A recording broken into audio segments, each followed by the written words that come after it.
Hey there, I'm Emily and I'm a 25-year-old recluse. While I'm neither unemployed nor in education or training, my family, especially my brother, might see me as such. How did I end up this way? It all stems from my mistrust of people, which began in middle school. My mistrust has various causes, but for me, it was mainly because I was ignored. I'm not sure why, but it seems people didn't find me interesting since I was only interested in machines. I've always loved tinkering with computers and excelled at anything related to them, making me useful at home. However, this was short-lived. As my grades started to suffer, I spent more time with computers than with friends.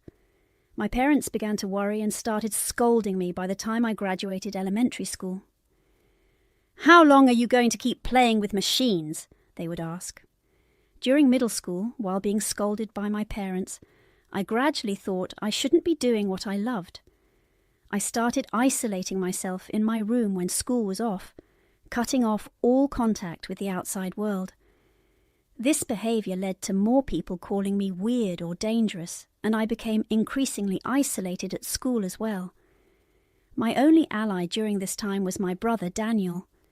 From a young age, he knew how to motivate me and was always good at flattering me. With Daniel's support, I graduated from compulsory education, but I didn't go on to high school.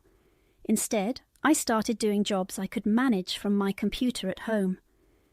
Right after graduating middle school, around 16, I worked part-time and used that money to buy old computers. I disassembled and rebuilt them from scratch. By 20, I was building computers to sell, and soon I started a business offering affordable computers. At 25, I had made a small fortune and could contribute $2,500 monthly to my parents' household while still having money left over. Despite discussing my job with my parents several times, they didn't understand it. After a few arguments, they decided that as long as I supported myself, they didn't care what I did. This arrangement meant they no longer interfered with my actions, allowing me to live freely in their house. However, my brother, who had once been my ally, didn't think highly of me. He seemed fed up with his sister, still holed up in her room tinkering with machines even after turning 20. He started acting harshly towards me, and our conflicts increased. Our relationship worsened after he got married. His wife, who had never thought highly of me, influenced him negatively. This ongoing situation led to me being called the plague of the family home. Despite isolating myself in my room, I felt my heart wasting away from the relentless malice aimed at me, which was different from my parents' worried words. My once comfortable home transformed into a den of enemies. I no longer felt at ease as my allies disappeared, and my parents were won over. Even though I had sufficient income and contributed to the household expenses, my brother and sister-in-law saw me as a freeloader. They started saying things like, "We were going to drive you out of the family home and live here with our parents." Feeling fully estranged and unwanted, I decided it wouldn't matter if I left once I found a new place. If I was being kicked out, I wouldn't need to contribute to household expenses anymore, which meant I could save that money. It was almost a relief. While I was considering leaving, my brother suddenly brought up inheritance. He misunderstood my situation, thinking our parents had money, and that was why I could live comfortably while unemployed. When the topic of me leaving came up, he said, "We'll take care of Mum and Dad, so we should inherit their assets. You should just renounce your claim to the inheritance." The reality was, our parents could live comfortably because of the money I provided. Without it, they wouldn't maintain their lifestyle. But to my brother, I was just a burden. I felt I might as well leave, but I decided to ask one last time, "Are you really okay with me leaving?" My brother laughed condescendingly. "We'd be glad if you could just get out already." His response solidified my resolve to leave. a few days after my brother's declaration, I was still holed up in my room. During this time, my brother and sister-in-law were relentless in their efforts to get me out. They persistently knocked on my door, instigated Mom to stop providing meals, and even said things like, "Do your own laundry." These were all things I would have to do if I lived alone, so I didn't find them particularly troublesome. But I wasn't just going to let this happen without preparing some revenge. I am good with machines, and perhaps my brother had forgotten that. He didn't realize what it meant for me to have free access to a computer. I wasn't going to leave quietly. My brother's marriage was the only opportunity for our parents to see a grandchild. Knowing my parents, blinded by this, approved of me leaving, I decided to set a trap that would activate when I left the house. Finally, I found a new place, finished the necessary procedures, and prepared to leave. Just before I left a parting message for my parents and brother. "I've been providing for the family, and you've forgotten all the good I've done. I hope you realize who the real curse on our family wealth is." My parents seemed taken aback for a moment, but they probably believed my brother would somehow manage. In the end, all three of them brushed off my words as sour grapes. I'm sure they didn't take what I was saying seriously. I thought it was best this way for now, so I decided to go ahead and leave the house. I brought over a considerable amount of equipment from my family home and bought additional items, as well as necessary furniture and appliances.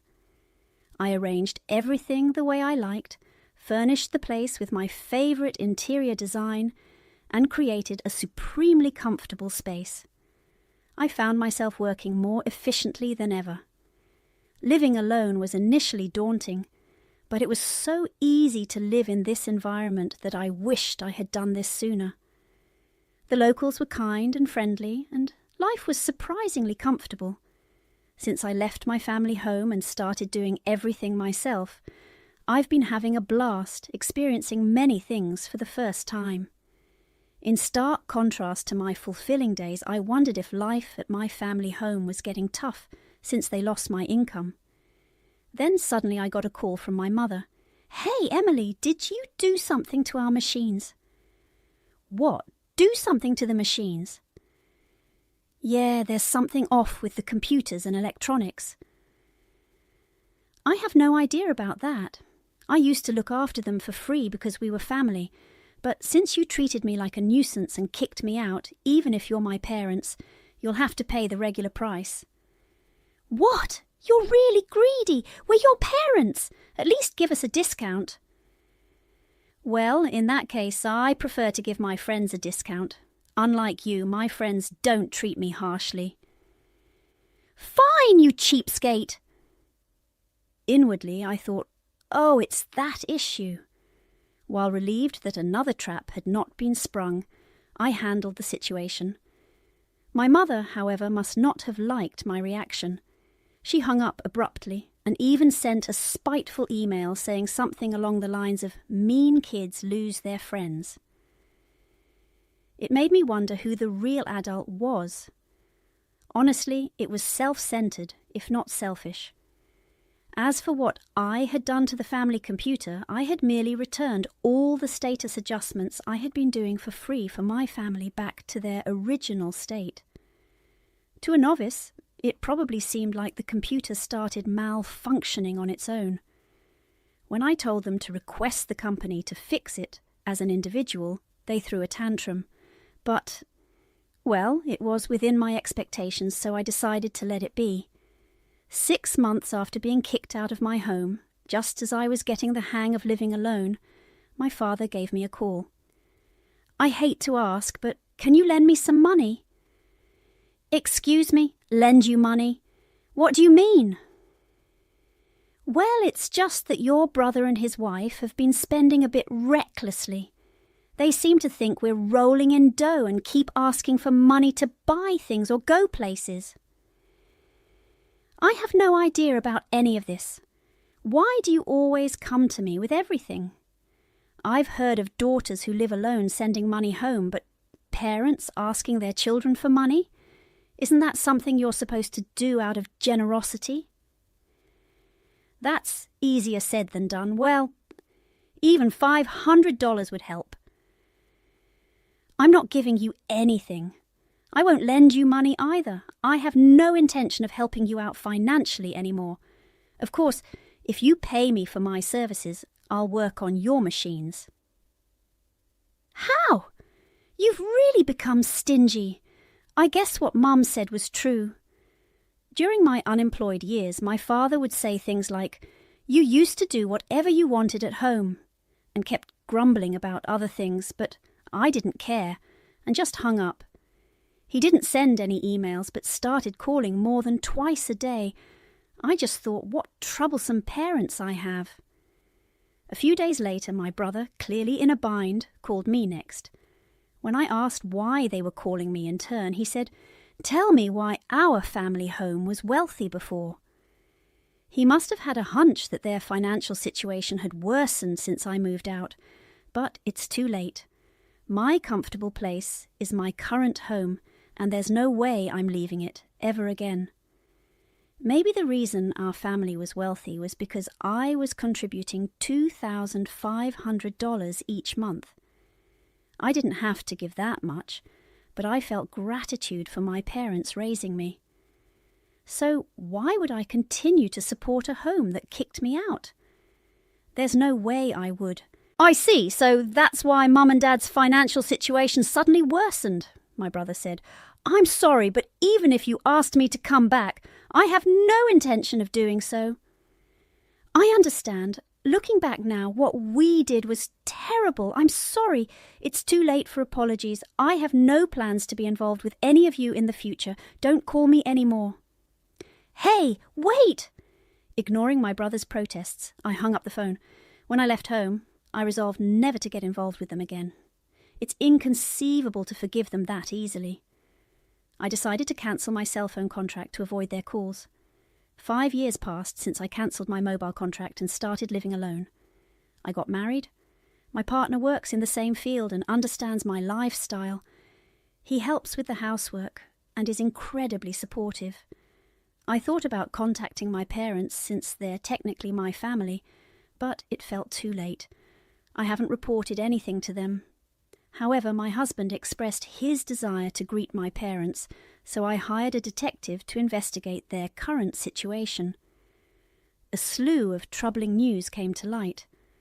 After I cut off contact, my parents borrowed money from various lenders to maintain their lifestyle and keep my brother and his wife tied to the family home.